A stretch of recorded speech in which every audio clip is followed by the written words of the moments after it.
Was there a bollard under your car at the end? Sure, I couldn't really see much, to be honest, so... What about the confusion for that last lap when you just made the checkered flag? What was the communication like at that point? Well, I mean, as I came across the line, it was red, so there was always communication from myself. Oh, we thought you'd made it. You didn't make it. It was red for me, so... Okay, all right. Sure. All right, thanks.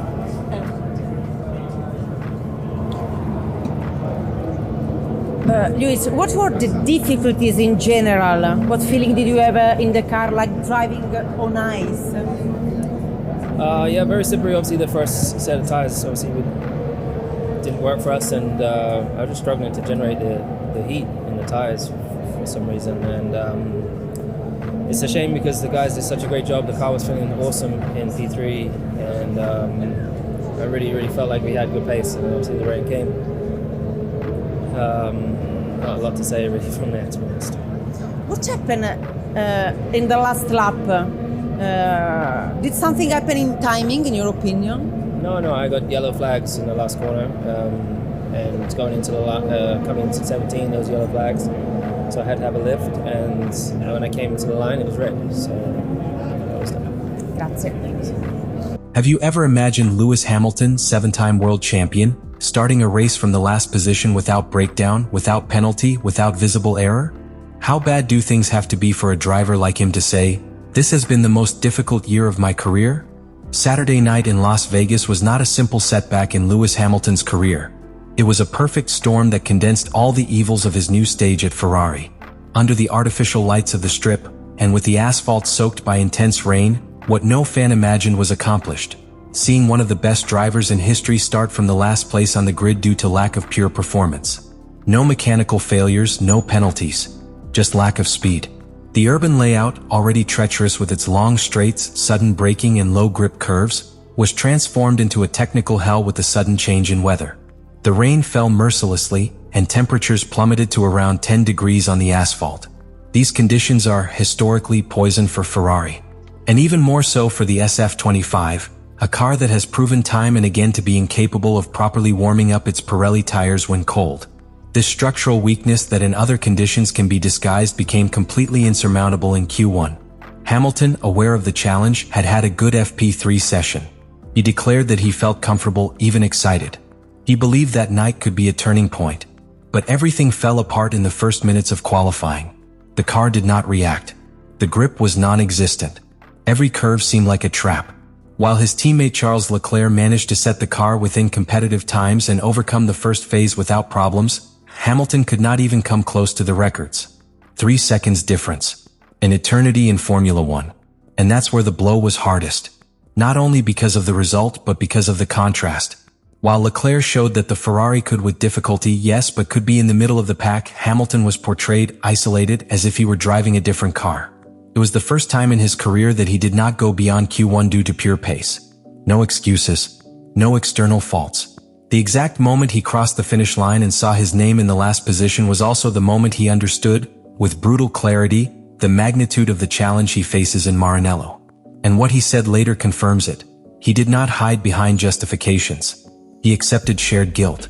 But he also made it clear that he is experiencing the most frustrating and difficult year of his entire professional career. Formula One, on nights like that, stops being just a speed competition. It becomes a mirror that reflects structural weaknesses, deteriorated human relationships, and the harsh truth that talent alone is not enough if the car and team are not up to par.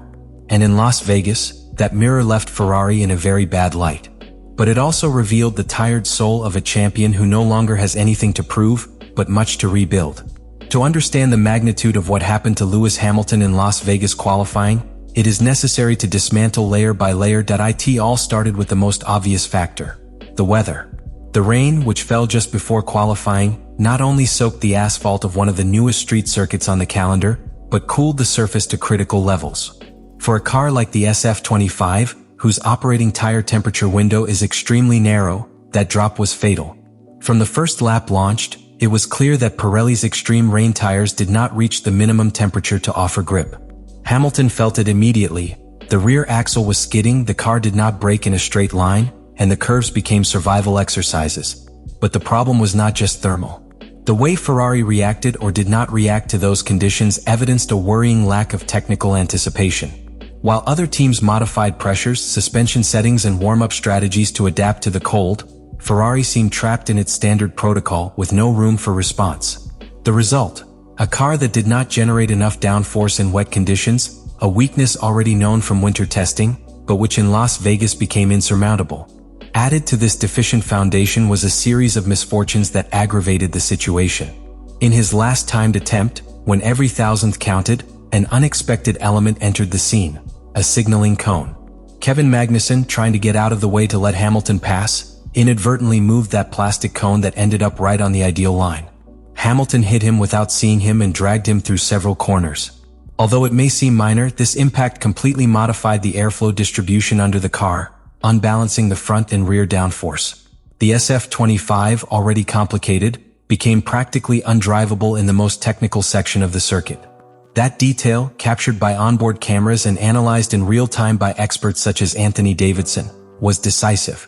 Under normal conditions, Hamilton would have had one last lap to at least try to get out of the elimination zone. But with a foreign element trapped under the car, and with the aerodynamic performance altered, the attempt was doomed from the first sector. And as if that were not enough, the yellow flags in the final corners caused by an unrelated incident forced all the drivers, including Hamilton, to take their foot off the accelerator right at the point where they needed to be more aggressive. It was the final blow to a session that was already bordering on insurmountable. In all, what happened in Las Vegas was a lesson in how multiple technical factors, if not managed with surgical precision, can converge into disaster. The SF-25 is a car with profound limitations, especially in low grip conditions. But the most alarming thing is that not even those limitations were managed with the level of excellence that a team like Ferrari demands. Without setup adaptations, without a quick strategic response, and with an unstable car without grip, Hamilton was thrown onto the track with inadequate tools. The result was inevitable. And the most worrying thing is that, beyond the position on the grid, what was exposed was a technical structure without reflections, without room for maneuver, and that still does not live up to the talent at the wheel.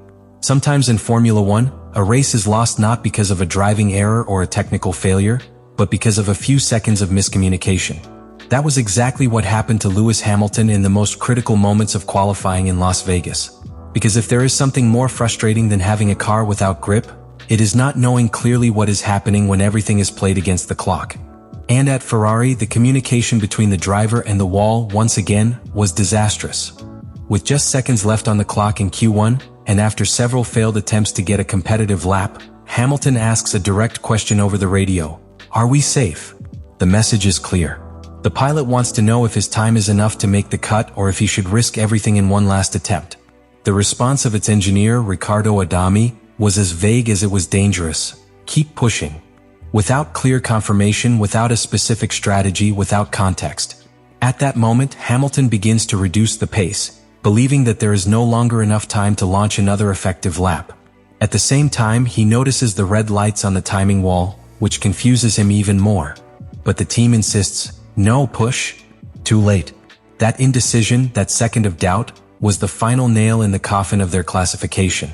Although he managed to cross the line just before the end of the timer, he did so without the concentration or preparation necessary to execute a clean and fast lap. The damage was already done. These types of communication errors are not new at Ferrari. But in Hamilton's case, they are compounded by the contrast with his previous history.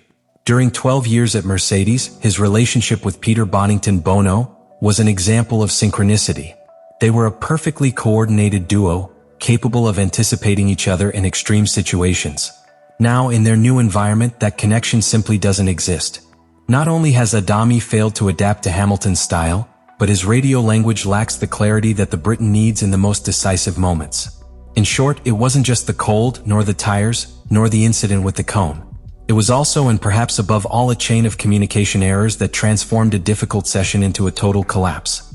And the most serious thing is that these types of situations are not isolated.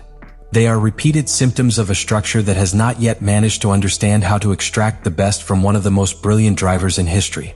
Let me know in the comments what you think about all this.